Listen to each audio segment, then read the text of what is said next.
নমস্কার বন্ধুরা, সানুদির রান্নাঘরে আপনাদের সবাইকে জানাই স্বাগত। চলে এসেছি বন্ধুরা আবারও আমরা নিত্য নতুন রেসিপি নিয়ে। বন্ধুরা, আজ আমরা বানাবো ঢাকাই পরোটা। ঢাকাই পরোটা বানানোর জন্য এখানে আমি নিয়ে নিচ্ছি পরিমাণ মতো ময়দা,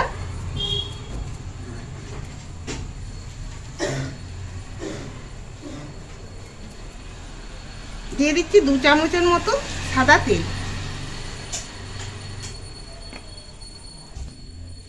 স্বাদ মতো নুন, 1 চিমটি বেকিং পাউডার।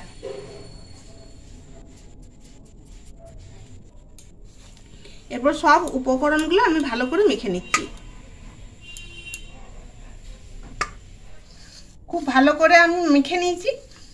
আর এরকম করে মুঠো করে দেখছি, এরকম এটা পাকানো যাচ্ছে আর এরকম ভাঙতে হচ্ছে, তবেই ভাঙছে, তার মানে বুঝতে হবে যে এটা ময়ামটা দিয়ে ঠিক আছে। আর যদি মনে হয় যে ভেঙে যাচ্ছে, একদম এরকম মুঠো করলেই গুঁড়ো হয়ে যাচ্ছে, এটা থাকছে না, তখন একটু দিতে হবে তেল। অল্প অল্প জল দিয়ে আমি মেখে নিচ্ছি ময়দাটাকে।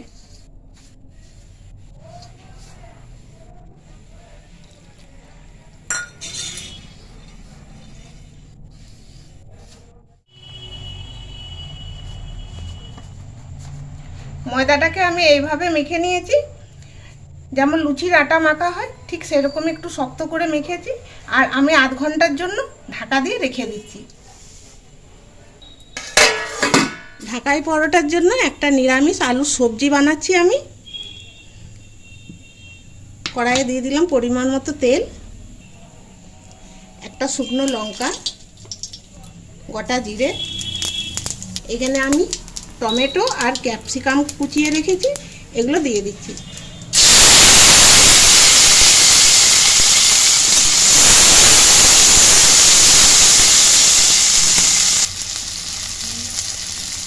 দিয়ে দিচ্ছি পরিমাণ মতো হলুদ, ধনের গুঁড়ো, জিরের গুঁড়ো, আর দিয়ে দিচ্ছি ঝাল লাল লঙ্কার গুঁড়ো। এরপর মশলাটা আমি ভালো করে ভেজে নিচ্ছি। মশলাটা ভাজা হয়ে গেছে, এরপর দিয়ে দিচ্ছি আমি অল্প একটু জল।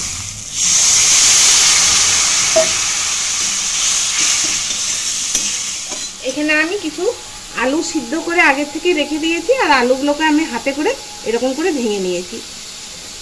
মশলাটার সঙ্গে দিয়ে দিচ্ছি আলুগুলো।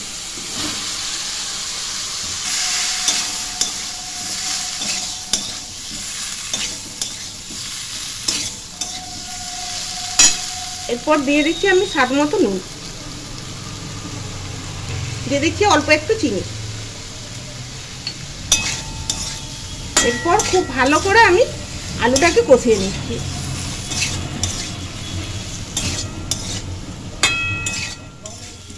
আলু খুব ভালো করে আমি কষিয়ে নিয়েছি।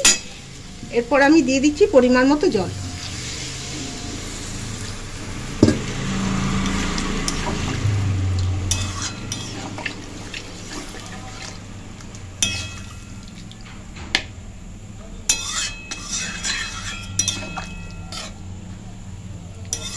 এরপর আমি একটু ফুটতে দেবো।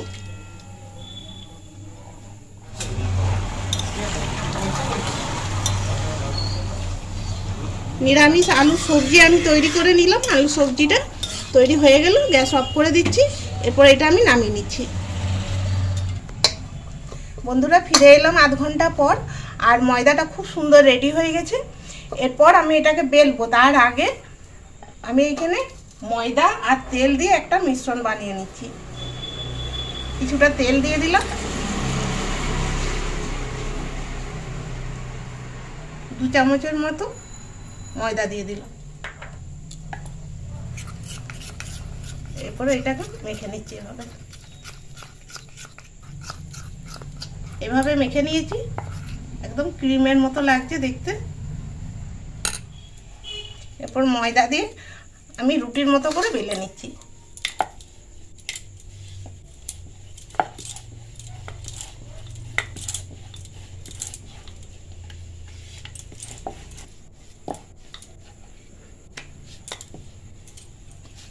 এইভাবে বেলে নিয়েছি পাতলা করে। যে মিশ্রণটা আমি বানিয়ে রেখেছিলাম সেটা দিয়ে দিচ্ছি।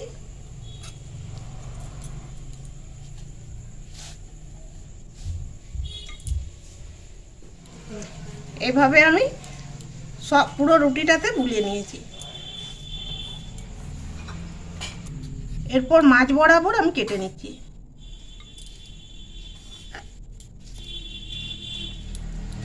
এইভাবে আমি পাকিয়ে নিচ্ছি।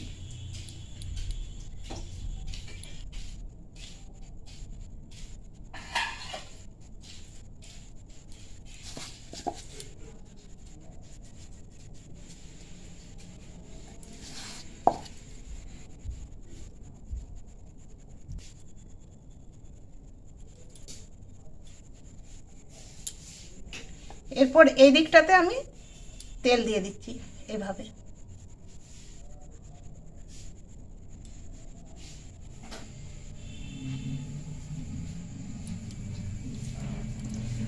এরপর ভালো করে মুখটা আমি বন্ধ করে দিচ্ছি।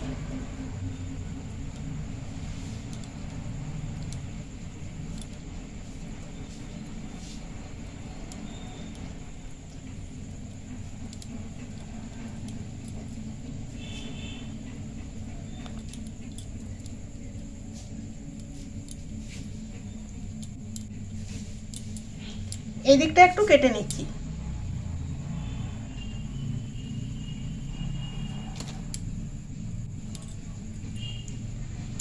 এই দিকের মুখটা তো আমি তেল লাগিয়ে নিচ্ছি। তেল লাগালেই বুঝতে পারছেন লেয়ারগুলো এই দেখুন কষ্ট হয়ে যাচ্ছে। তেল লাগানোর একটাই কারণ যে ভেতরে লেয়ারে লেয়ারে ঢুকে যাবে, তাতে কি হবে ঢাকাই পরোটাটা খুব সুন্দর ফুলবে।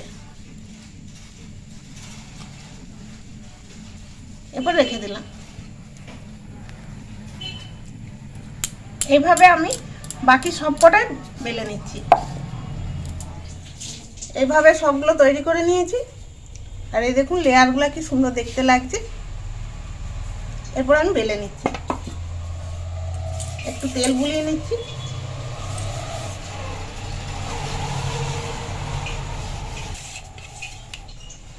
প্রথমে হাতে করে এভাবে আমি চাপ দিয়ে নিচ্ছি।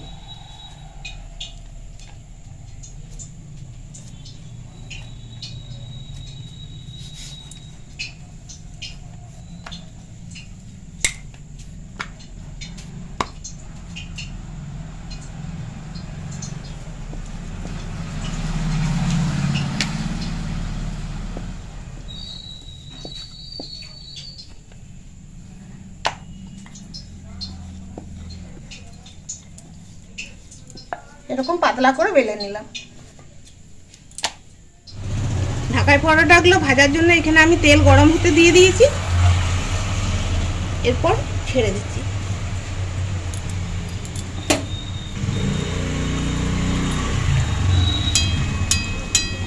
তেলটা একটু কম গরম করতে হবে এগুলো ভাজার জন্য।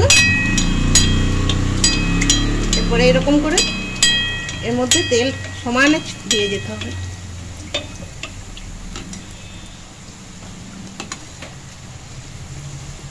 এই দেখুন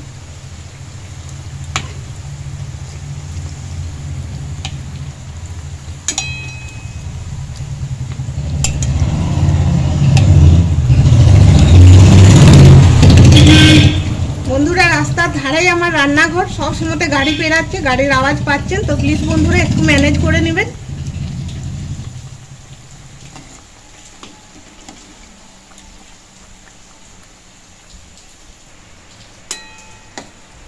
এরপর আমি উল্টি দিচ্ছি।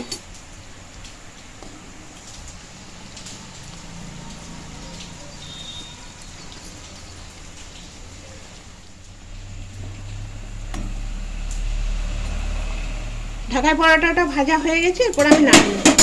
তার জন্য একটা চিমটা নিয়েছি। এইভাবে তুলে আমি তেলটা ঝরিয়ে নেব। এই দেখুন ভিতরে লেয়ারের ভিতরে প্রচণ্ড তেল টেনে থাকে। এইভাবে এরকম করে তেলটাকে ঝেড়ে নিতে হবে।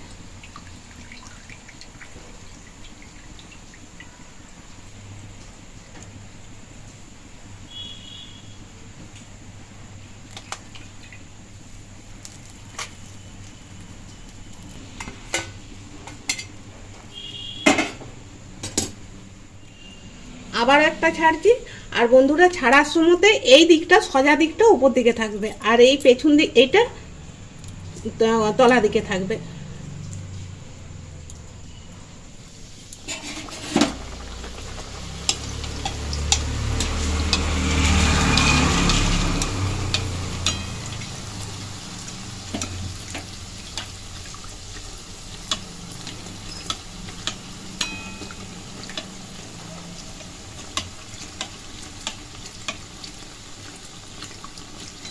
গরম তেলটা এর মধ্যে দিলেই লেয়ারগুলো খুলে যাবে আর ফুলে উঠবে। এই দেখুন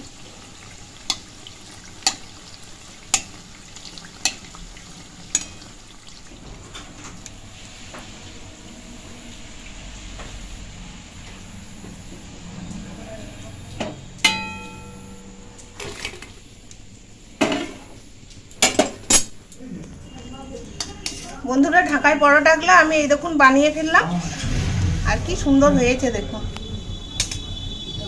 আর ঢাকায় পরোটা খাওয়ার জন্য এখানে আমি যে আলু সবজিটা বানিয়েছি প্লেটের মধ্যে দিয়ে দিচ্ছি।